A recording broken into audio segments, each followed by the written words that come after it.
Shenanigans, guys, shenanigans. My phone decided to turn off right at the beginning. So here I am recording again.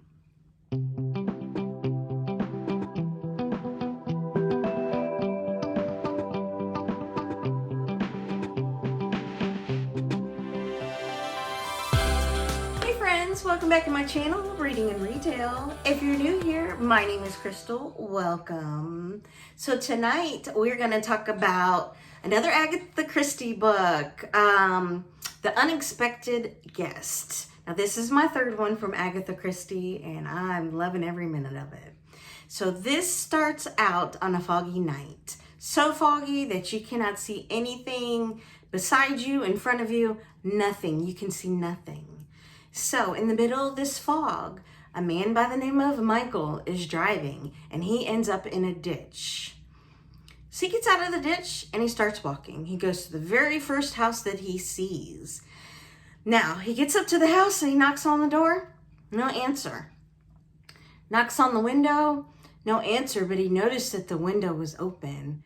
So for some crazy reason, he decides he's just gonna walk in. Ooh, Lord. He decides he's going to go in and see if he can find help and use the phone. Well, he gets into a room and he notices that there's a man slumped over in a wheelchair. Obviously, he's crippled. And there is a younger, pretty lady standing over top of him with a gun. So obviously, they're shocked looking at each other because she's shocked that he's in the house and he's shocked that she's holding a gun. So he tells her, you know, I'm sorry, I knocked on the door, no one answered, the window was open, my car's in a ditch, I need help, can I use the phone? So she's standing there and she's like, yeah. And he's like, well, should I ask you what's going on here? And she said, well, you know, my name is Laura. This was my husband, Richard. And she immediately confessed that she killed him. So she goes into the story about how, you know, he's a drunk and he's abusive and actually makes Michael feel sorry for her. So she's like, you know, gets to the end. She's like, well, are you going to use the phone to call the cops? Or are you going to use the phone to call for help?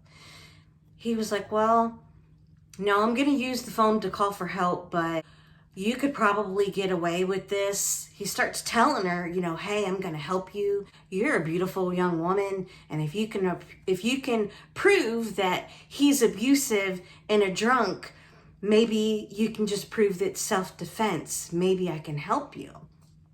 So she's like, okay, well, you know, it's better than jail, I guess. So he asked her, he said, hey, let's stage it to look like a murder of revenge. Is there anybody in Richard's past that's an enemy? And she was like, well, yeah, unfortunately there is. Couple years back, Michael was in a car accident, and within the car accident there was a child. The child did not make it. His father's name is McGregory. So obviously that would be a natural enemy. Maybe we can pin it on him. So Michael decides, okay, well, let's make it look like he snuck in, killed your husband. Let's set up the plan here. So he writes a note, and the note reads, paid in full, and he sticks it in Richard's pocket.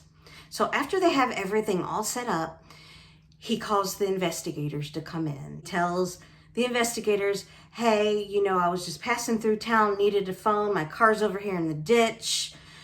I found him like this. There was an intruder, just came up with this elaborate story. So they start questioning Laura and was like, who do you think did it? They talk about McGregory in the past. So they set out to investigate this McGregory person. Now, of course, before they start the initial investigation, they're going to question everybody that's in the home. So they question Laura, they question Michael, that kind of thing. Now, in the house, there's also, I want to say he's 14 years old. I hope I'm getting this correct. It is Richard's step half brother.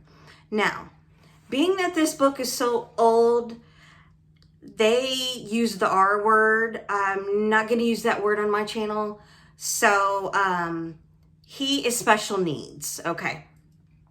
So he might be older in age, but his mindset is very young. He's hyper. He's running around.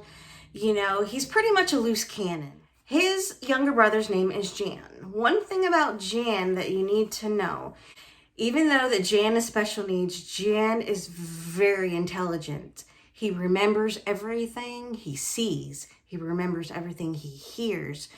He can see something and remember it word for word. I mean, he can tell you when it happened, how it happened, who said it. I mean, he is just photographic memory.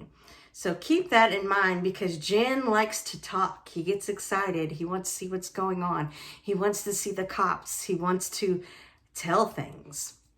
The next person that's in the house, his name is Angel.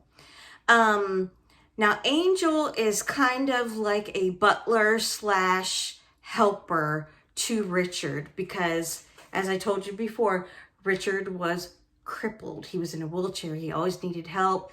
He had a bell in his room, so when he would ring it, Angel would come and see what he needs. Angel told the investigators that earlier that evening, before the shots were fired, before the murder, he saw somebody through the window. He saw the man come, he saw the man go. But mind you, it was so foggy outside, he couldn't see who it was. So he didn't know who it was. Well, in the middle of interviewing all the housemates and everything, a knock comes to the door. It's an old friend. The friend's name is Julian. Now, Julian said he is a friend of the family. He pops in every once in a while. Basically, the investigators wrap it up, so they get ready to leave, and they go out and they investigate this murder. Now, in the meantime, Michael's poking around and kind of listening to everybody talk, listening to what they're saying. He's overhearing Julian and Laura together. He discovers that Julian and Laura are having an affair. He says, "Oh, I see exactly what's going on now. Laura must have killed Richard. That way she could be with Julian." So he's listening to everything. Meanwhile, Laura and Julian are in the bedroom talking.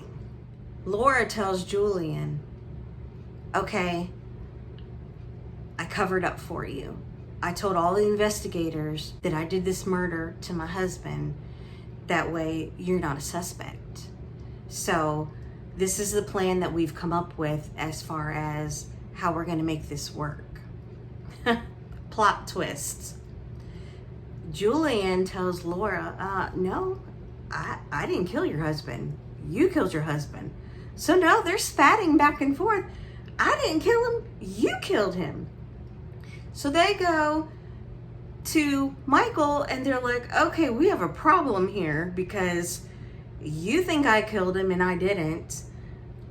She thinks I killed him and I didn't. None of these people killed Richard." Okay? So now everybody's standing around looking like, who in the heck killed Richard? And that's exactly what I was thinking as I was reading this. So now everybody's wandering around the house trying to figure out who killed Richard, because everybody's doing that. It wasn't me, it wasn't me. Okay, so the next day, I think there's pretty much 2 plot twists in this book. The next day, the investigators come back and says, "Hey, you guys, we have a problem. This McGregor guy didn't kill your husband." They're like, "Oh no, he had to, this and this and this." They pull out an obituary of McGregory. McGregory has been dead. I don't remember if they say he was dead for a year or 2, but he's been dead. So there's no way he could have killed your husband last night. So now, yeah, I have to stop here because I don't do spoilers. Let me tell you what, this book right here leads you to believe that it's a certain person. It led me to believe that it was this one person so badly that I was just like, I know it's this person. All signs point to this person. And I get to the end and I was wrong. And this was jaw-dropping to me. It really, really was.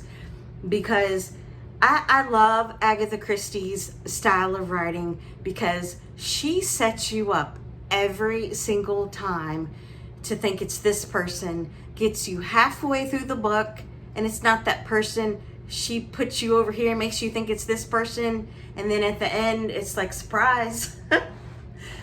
Okay, so yeah, guys, I really love this book. I'm probably not going to do any of my checklist on well, I'll do a few things on my checklist. I gave you the synopsis already. The cover, I love Agatha Christie's covers. I love the vintage look of her covers. Let me zoom you in a little bit. I love it. I have my little list up here in front of me.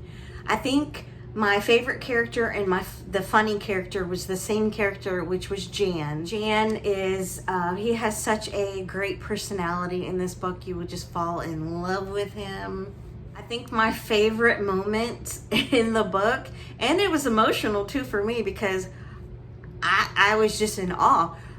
It was just the fact that they each thought each other killed the husband, and neither of them killed the husband.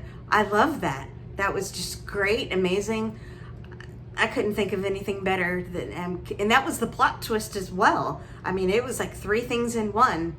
Now, on my stash or pass, I'll just give a spoiler alert about this. Agatha Christie, I will never pass on. I'm keeping Agatha all to myself.